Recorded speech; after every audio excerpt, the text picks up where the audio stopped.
એના સમાચાર અમદાવાદના લોકો માટે છે। આકાશી આફતના એંધાણ છે। આજે સાંજે 7 થી 9 વાગ્યાની વચ્ચે ભારે વરસાદની શક્યતા છે। થલતેજ, બોડકદેવ, જોધપુરમાં 2 ઇંચ સુધી વરસાદ પડે તે પ્રકારની આગાહી છે। વરસાદની આગાહીને તેને લઈને મનપા તંત્ર પણ સજ્જ થયું છે। વોર્ડ મુજબ કામગીરી કરવા અધિકારીઓને સૂચના આપી દેવામાં આવી છે।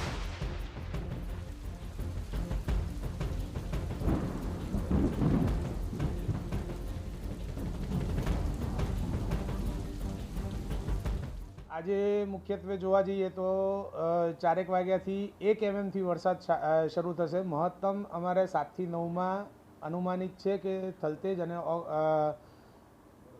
બોડકદેવ વિસ્તાર એ 2 વિસ્તારમાં મહત્તમ વરસાદ પડી શકે તેમ છે અને જેની સંભાવના 80 mmની આજુબાજુમાં છે। 60 થી 80 mm જેટલો વરસાદ અત્યારે બતાવી રહ્યો છે કે સાંજના 7 થી 9માં આ 2 વિસ્તાર અને અમુક ભાગ જે છે એ ઉત્તર ઝોનનો છે, અમુક આપણે જોધપુરનો વિસ્તાર છે એની અંદર વરસાદ અનુમાનિત છે।